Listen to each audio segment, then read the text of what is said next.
Welcome back to our YouTube channel, Musical World Music. Yan guys. Bali ngayon guys, kasi may mga dumating akong package from Japan. Bali guys, iba dito guys yung mga pre-order ko pa. So ngayon dumating na from Japan. So buksan natin guys. So mag-haul tayo ngayon. Bali, I think para dalawang box nga. Dalawang box yung dumating. Ito. Plus so dalawa. Ang laman nito guys, mga may CD, may vinyl records, and mayroon siyang Blu-ray, kung hindi ako nagkakamali. Mga limited edition guys sa Japan guys. So kinailangan ko talaga siyang i-purchase kasi sa Japan lang siya available. So tingnan natin guys. I hope sana wala naman damage kasi pero okay naman yung box. Makapal nga yung box eh. Yan. Usually kasi pag Japan talaga secured talaga yung item. So I hope wala siyang damage sa loob. Check na natin. Ano tayo ngayon guys, magba-vinyl haul. Bali, pinurchase ko siya online sa Japan. Isa sa mga famous online shop sa Japan. So kasi sa Japan lang may available itong mga pinurchase ko nito. So buksan na natin guys. Siyempre, yung nasa loob nito, mga favorite artist ko. So, check na natin kung sino-sino yung mga nasa loob. Okay na yung mahiwagang cutter. So, wag na tayong maggamit ng gunting guys kasi ang late ng gunting ko. So, ito na lang siguro. So, yan. Mainit-init pa guys. Galing Japan. Okay. Kumusta naman ang aking mga musika natics? Bali guys, abangan nyo yung ginawa kong reaction video sa SB19. So, abang-abang guys. Hindi ko pa na-edit.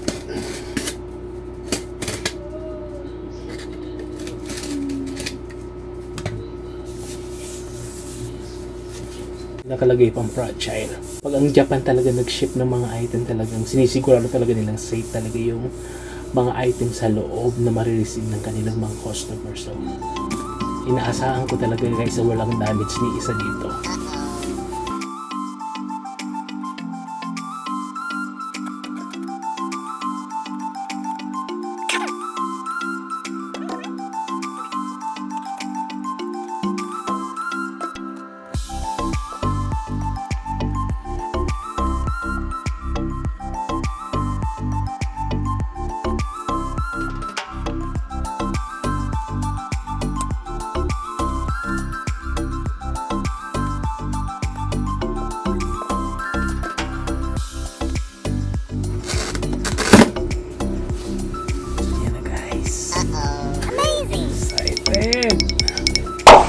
As I said guys, limited edition to sa Japan. So, sa kanila lang available itong mga ito.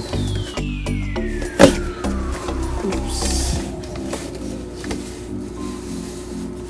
Siyempre, talagang grabe guys yung pagkakapak guys. So, ewan ko na lang kung may madamage pa dito. Alisin muna natin to. Hassle.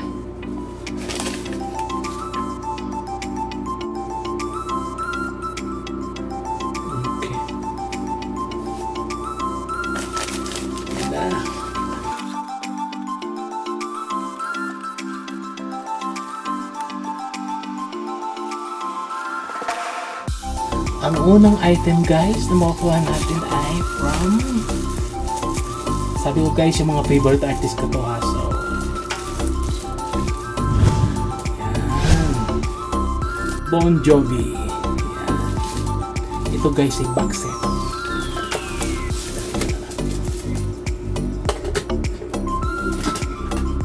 The next one, exclusive Merry Christmas 30th anniversary ng Japan. Kasi tape ito guys. So the next one guys is tadan! Ito guys yung 30th anniversary ng Merry Christmas album ni Mariah. Obviously mayroon siyang OBI. Tingnan nyo yan, OBI.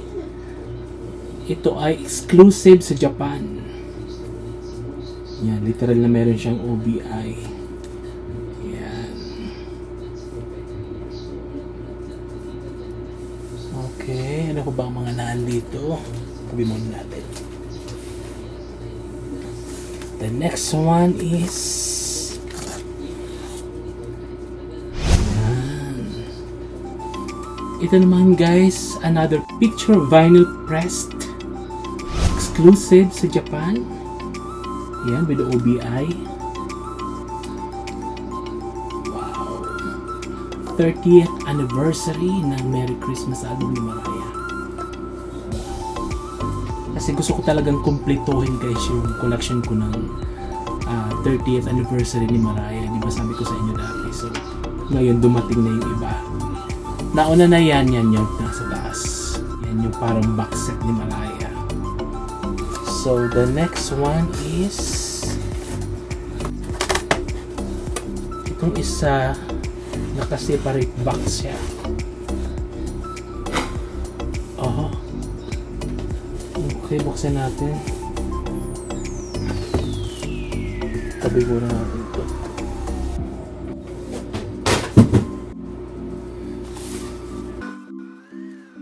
Yan.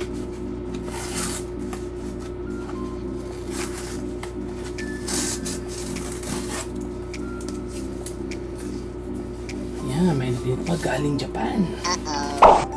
Oh. Ito yung number 1 album ni Mariah. Yan, na exclusive edition sa Japan. Yan, bali limited edition to guys sa Japan. Wow. Amazing. Wow.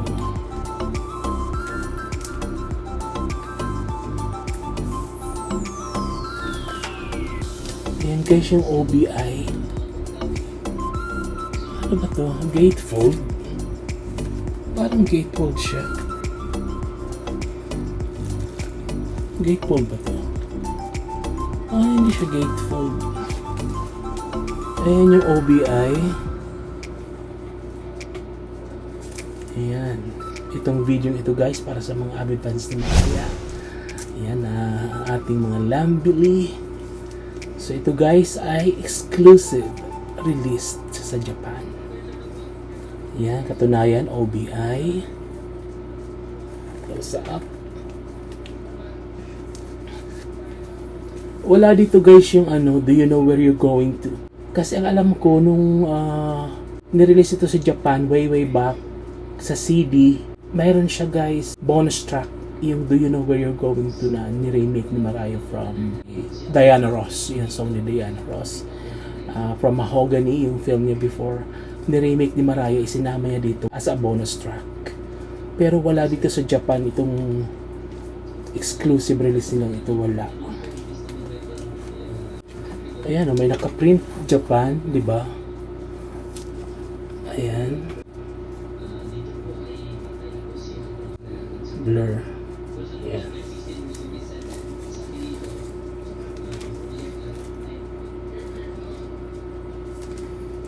Nakakatawa naman. Ang dami ko ng edition nito guys. Mayroon ako nitong release ng Record Store Day sa US. And then mayroon din ako nito yung original pressed from UK. Yan, European edition. Andun yung Do You Know Where You're Going To. Pero yung US edition, saka dito wala. So, mayroon na akong 3 copy nito. Pangatlo ito. So, buksan na natin yung isa. Ay, ito muna pala. Okay. So, ito naman guys yung cassette tape.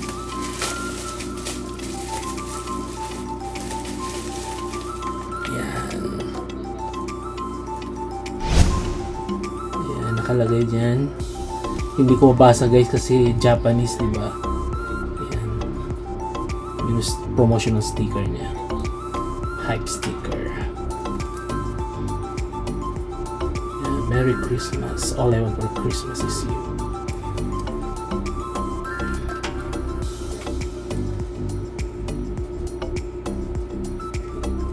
Ayan. Mayroon siya guys, slipcase. Bukod sa naka-jewel case siya sa loob guys, naka-slip case pa siya. And yung tape niya mismo ay white. Hindi ko nagkakamali. Color white. Yan. And yung isa ko pang kina-excitedan guys. Itong limited edition box set ni Bon Jovi. Yan. Kompleto ito guys. Lahat ng music video nila guys andito.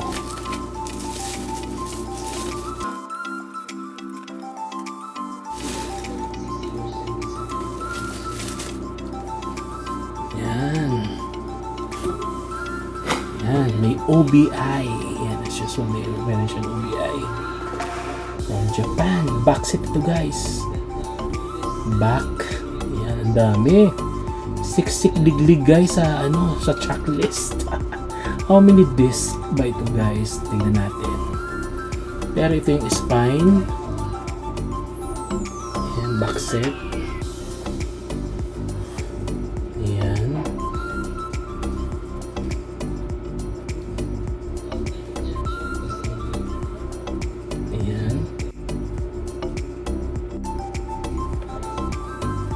Mayroon siyang 3 CD plus Blu-ray. So bali all in all may 4 siyang disc sa loob. Isang Blu-ray which is nandun guys nakalagay yung mga lahat ng official music videos nila from 80s up now. And meron din siyang mga exclusive concert clips from Japan na isinama dito. Ganun guys mag-release ang Japan, talagang siksik-liglig. Hindi ka malulugi guys talaga kahit medyo expensive. Sa shipping pa lang. Pero yung quality naman guys, yung mga disc na ginamit dito, wow, sobrang quality yung kalidad. Blue spec ata yung HMCD, di ba? Ibang klaseng disc yung ginamit. Kaya mga collector guys, kung avid fan kayo ng Bon Jovi, I think parang mayroon pang available up to now. So check nyo guys online. Kasi hindi kayo dito lugi guys, ang ganda. Lahat ng mga sikat na mga song ng Bon Jovi from 80s up to now, nandito nakalagay lahat. Nakakompak lahat dito guys. Plus yung mga iconic music videos nila. Ano kaya kung sinaba dito guys yung may isa akong Christmas song na favorite ko from Bon Jovi. And kasama doon ni Bon Jovi si Cindy Crawford, kung naalala ko lang. Pa-comment guys kung mali yung ko. Ang ganda noon yung Christmas single na yun.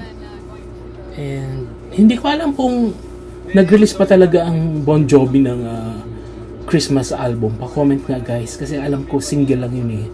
And may music video yun. Kaya looking forward guys kung sinama dito ng Japan yung music video. Kasi isa yun sa mga favorite ko guys na music video ng Bon Jovi. Yung Christmas single nilang nilabas. Yeah. Hindi ko mabasa guys kasi literal nakalagay. Naku po. Walang translation sa English.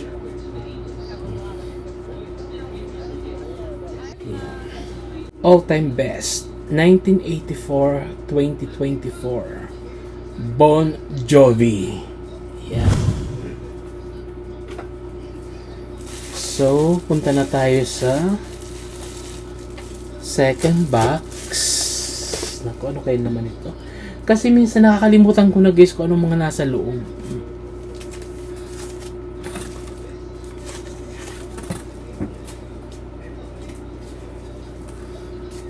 Nag-haul tayo guys ng mga shinaping nating records sa Japan. Sagot sa kahirapan. Di ba nung 90s na uso yung mga nagja-Japan. And ngayon hindi na yun wala nang nagja-Japan. Ano tawag doon, mga Japayuki ba yung tawag doon? Nung panahon, nung early 90s, usong-uso yan. Kasi yung mga kapitbahay namin halos nagsi-Japanan sila lahat. And after nila makapag-Japan, yan nakakapagawa ng mga magagarang bahay talaga. So, kaya noong 90s, may kasabihan na Japan, sagot sa kahirapan. Yan. Noong early 90s hanggang mid 90s, uso ang Japan. Mga entertainer guys sa Japan. Yan, mayroong mga singer, dancer, di ba? So, parang cultural blah blah blah. Nagsho-show sila sa Japan, yung mga Japayuki na tinatawag noon. Sikat na sikat yan noong 90s. And ngayon, hindi na. May kita mo mga Pilipino sa Japan ngayon, nasa mga IT, nurses, di ba? So, nag-level up na talaga. So, ito naman yung isang box. Buksan na natin. Siguro, hindi ko na gamitan ng cutter. Kasi parang paper siya. Madali siyang mapunit.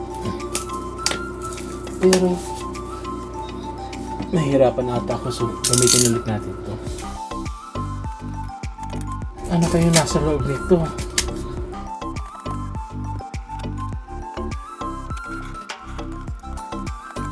Honestly guys, nakalimutan ko na talaga kung ano laman ito. Medyo matagal na kasi. Pre-order. Yan. Ganda ng box nila. Di ba guys, secured yung mga nasa loob, yung mga plaka and wala ni isang damage. Kaya nakakatuwa mag-purchase sa Japan. So, yung mga nag-online shopping, kagaya ko, may advice ko guys, kung gusto niyo pinaka-safe na shipping, Japan kayo guys, kasi hindi sila nag-ship ng basta-basta. Kaya walang damage sa mga items na ino-online shop niyo. Medyo matigas itong Yan, lumuksan ko din.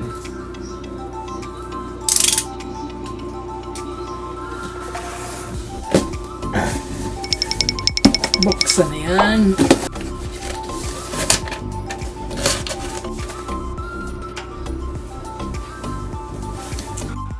Diba? Same nung isa. Para hindi siya aalog-alog sa loob. Naglalagay talaga ang Japan ng ganito. Secure na secure. Ang unang item guys ay another limited edition sa Japan. Exclusive edition. Yan. So, ito guys yung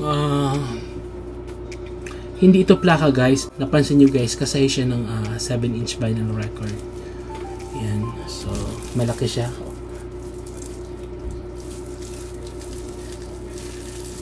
Malaki siya sa standard na size ng CD. Kasi ito guys ay CD format from Japan. Dahan-dahanin natin guys kasi baka mayupi. Ang hirap naman din magpalit ng item kung may damage ba. Ayaw ko yun kasi sobrang maasikas. Ayaw kong nagpapalit ng mga item kung may na-encounter akong damage sa package. Kasi ang hirap magpalit. I-ship mo ulit siya guys pabalik doon sa website na pinagbilan mo. And mag-aantay ka ulit ng how many weeks. So kaya ayaw ko nung nakaka-stress. Kaya iingatan natin guys ang pagbubpas. No need to rush. Ayan, may OBI guys. Ayan. CD ito guys, CD hindi plaka. Ayan. Ayan yung mga track list guys, ang dami. Plus may bonus track dyan sa Japan. Exclusive bonus track ng Japan. And andito guys nakalagay yung kay Ariana Grande and Jennifer Hudson na Oh Santa, yung collaboration nilang tatlo. Diba? Plus yung ano guys, kasama dito guys yung performance niya sa Butterfly Tour ng All I Want for Christmas Is You. Bonus track. Yan. Yan yung performance niya guys nung nag-tour siya sa Japan. Kung naalala niyo yung mga avid fans ni Mariah, yung Butterfly Tour niya noong 1997. Sa last part ng show, biglang kinanta niya yung Christmas song na All I Want for Christmas. Pero during the time, hindi Christmas. I think parang February or March, ganun. Bigla siyang kumanta ng All I Want for Christmas. Ewan. Yan. First item sa box na ito.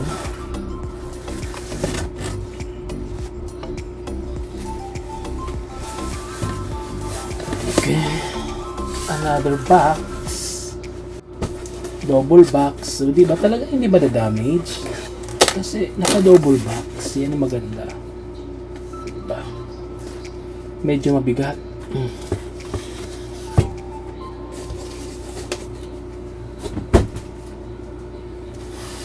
So, buksan natin.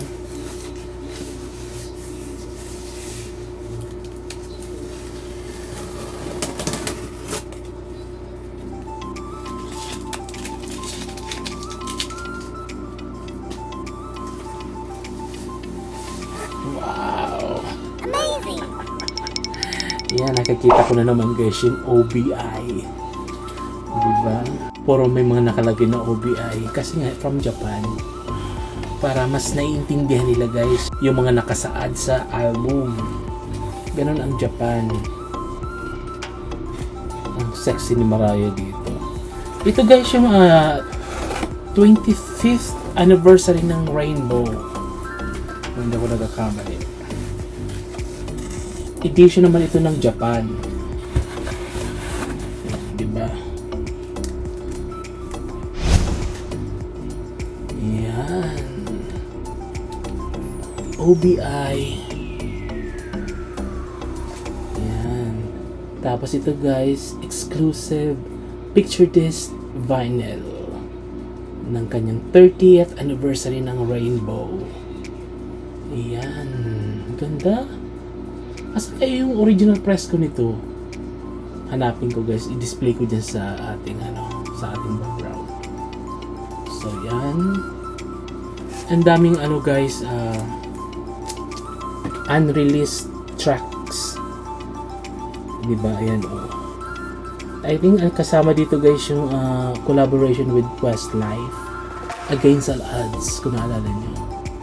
And ang alam ko guys, mayroon silang na-record na isang song, original song. Yun, looking forward guys na maisama yun ni Mariah sa mga ilalabas niya mga rarities or compilation album. Kasi yun ang dinig ko talaga, nag-record siya na ng isang original song na hindi inilabas. So marami-rami pa talaga si Mariah ilalabas sa mga fans na mga hindi pa naririnig, ngayon pa lang ilalabas. So abangan nyo yan guys. Ayan. Sana mag-click sa YouTube or sa para at least parang interesado ako guys marinig, kasi definitely ballad yun for sure. Ewan ko guys kung bakit sila nag-record ng song na original. Baka plano siguro ni Mariah yung gawin siyang B-sides ng single na Against All Odds during that time. Baka. Pero hindi natuloy, kaya dinig ko lang, isasama siya sa part 2 ng The Rarities. So, abang-abang. Yan, nandito guys yung Rainbow's End remix version siya guys ng ganda ni Mariah talaga. Tingnan nyo guys tapos sexy pa. Ito guys yung ginaya ni Regina sa kanyang R2K album, yung back cover ng album niya, yung nakatalikod siya tapos nakamaong siya, Kasi pinauso ni Mariah yung ano guys, yung sa music video niya ng Heartbreaker, first single sa album na to. Tinastas niya yung pants, yung jeans. Tapos, yun, ginamit din ni Regine sa kanyang cover ng R2K. Bumagay naman. And sa likuran din ng album ni Regine ng R2K, may ganitong post. Nakahawak lang dito sa may hips yung isang kamay, and then yung pinauso ni Mariah yung jeans na nakatastas talaga. Ano sa Tagalog yung tastas? Basta tastas yung ano niya, yung low waist, nagmukha siyang low waist na jeans kasi tinanggal niya yung ano. So yun, ginamit ni Regine concept sa kanyang cover ng R2K album noong 1999. Yan. Kasi ito, nilabas to guys 1999, so magkasabay. Pero ang issue naman ito guys, mayroon itong song na kinapi daw sa hit single ni Regine sa Asia, yung In Love With You. Kinapi yung parang ginamit na parang sample doon sa Thank God I Found You, na last single sa album na to. And mayroon niyang video dito sa YouTube. Panoorin niyo yung explanation ng composer and ano. Kasi sabi niya, may plano sana siyang ikaso yung team ni Mariah. And si Mariah mismo. Kaso hindi natuloy kasi baka hindi niya kayanin yung mga gastos niya, etc. Kung ano-ano pang ano. So, nag-decide siyang hindi na lang ikaso. Kasi obviously talaga, pakinggan nyo guys yung Thank God I Found You sa In Love With You. Yung tawag doon sa part na, I will always love you, I will always take you. Yan.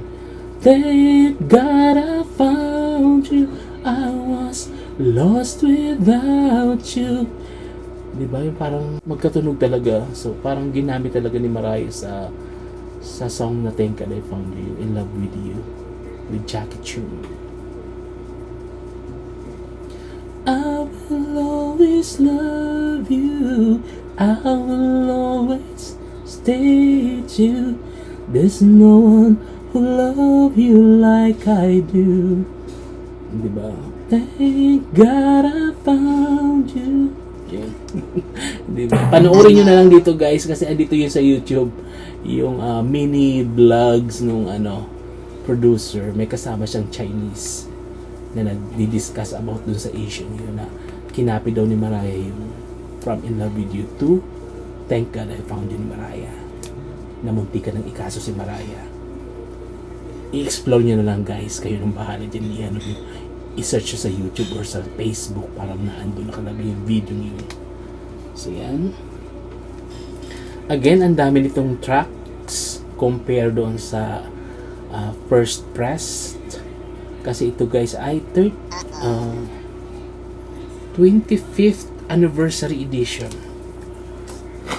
25th anniversary release ng Rainbow ni Mariah. So expect na marami siyang mga photos, mga rare photos na mga hindi niya pa na ilalabas. Meron dito sa loob, and then may mga additional tracks sa isang, I think parang sa isang plaka, yung buong side, I think side D, lahat yun unreleased. So kung wala pa kayo guys, baka available pa to sa Japan, try nyo mo i-purchase online. So from Japan, Rainbow 25th anniversary edition. So yun lang guys. Yan, nag-haul tayo guys ng mga shopping natin sa Japan, online shopping ng mga vinyl records. Ito na guys ulit. Yan, Rainbow. Merry Christmas. Di ba ang ganda, ang daming OBI? Tad-tad ng OBI. Ito yung Merry Christmas. And Bon Jovi.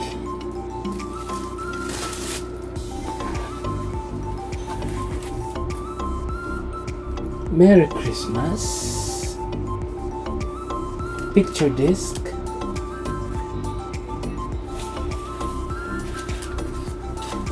Another Merry Christmas. Picture disc. Again, picture disc. May tawag dito sa edition na to. And the last one is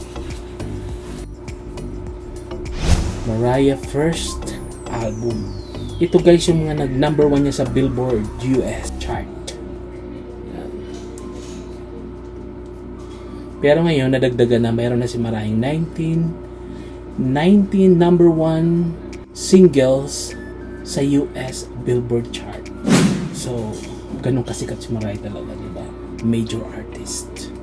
Level niya si Celine, Whitney, Aretha Franklin, Barbra Streisand, diba?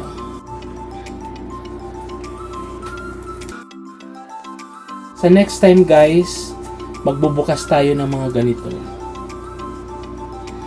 Kasi medyo mahaba natin yung video natin ngayon guys. So next time, bubuksan natin. Pagpipili tayo dito ng pwede natin buksan next time. So yun lang guys. Thank you for watching. And parati kong sinasabi guys, always be kind. Don't forget to like and subscribe. Again, thank you for watching. God bless us guys. Japan.